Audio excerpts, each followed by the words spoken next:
Bonsoir à tous, bienvenue à ce flash d'information. La Côte d'Ivoire et l'Union européenne font le point de leur partenariat. Le Premier ministre Robert Begré-Mambé a présidé au nom du chef de l'État la 8e session du dialogue ce mercredi.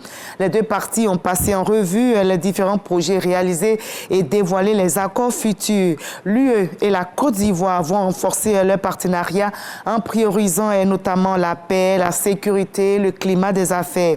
Notre pays bénéficie d'une allocation de 100 milliards pour accompagner la transition énergétique, l'agriculture durable et le développement du capital humain. Je vous propose d'écouter un extrait de l'intervention du Premier ministre Robert Begré-Mambé. C'était ce mercredi. L'adhésion de notre pays à plusieurs accords économiques bilatéraux avec l'Union européenne, notamment l'accord des partenariats économiques intérimaires, l'accord de pêche, l'APV FLEG, témoigne de notre volonté de maximiser les opportunités commerciales et d'investissement avec nos partenaires européens. Nous restons convaincus que pour maintenir le dynamisme économique de notre pays et assurer une transformation structurelle de notre économie, des investissements massifs sont nécessaires, notamment dans les infrastructures, l'innovation et le capital humain.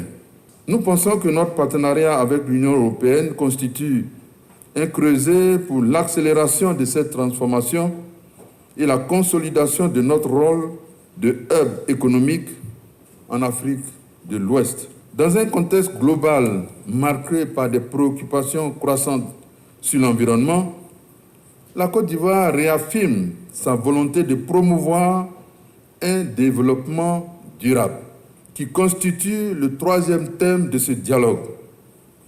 Notre ambition est de mettre la durabilité au cœur de nos politiques publiques. La Côte d'Ivoire célèbre la 32e journée internationale des personnes handicapées.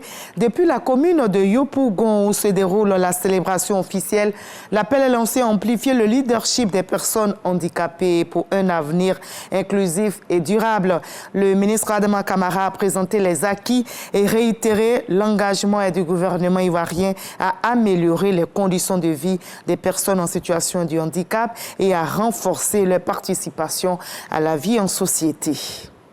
En Namibie, c'est une femme qui remporte la présidentielle, une première dans le pays. Notumbo Nandi Ndetwa a été élue avec 57,31% des voix dès le premier tour. La candidate du parti au pouvoir se prépare donc à diriger un vaste pays riche en minerais. La nouvelle présidente promet la création en 5 ans de plus de 250 000 emplois et s'engage à attirer des investissements grâce à la diplomatie politique. En une semaine, plus de 700 personnes, dont 110 civils, ont été tuées dans le nord de la Syrie. Le bilan des combats depuis le 27 novembre s'est donc alourdi.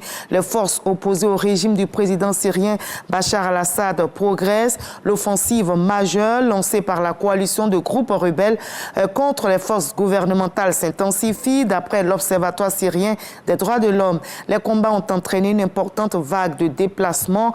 Le président russe Vladimir Poutine appelle à une fin rapide de l'offensive rebelle. L'Iran, un autre allié du régime du président syrien, est prêt à étudier tout envoi de troupes à Alep si la demande est faite.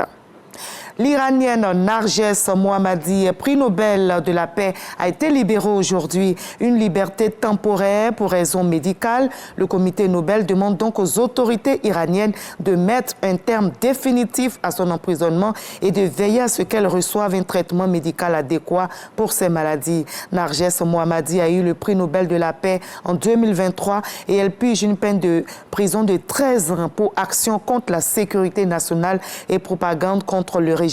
Malgré son emprisonnement, elle continue d'être active. Il y a 2 jours seulement, elle dénonçait la nouvelle loi sur le voile adoptée par le Parlement et qui durcit les amendes et les peines contre les femmes mâles ou non voilées.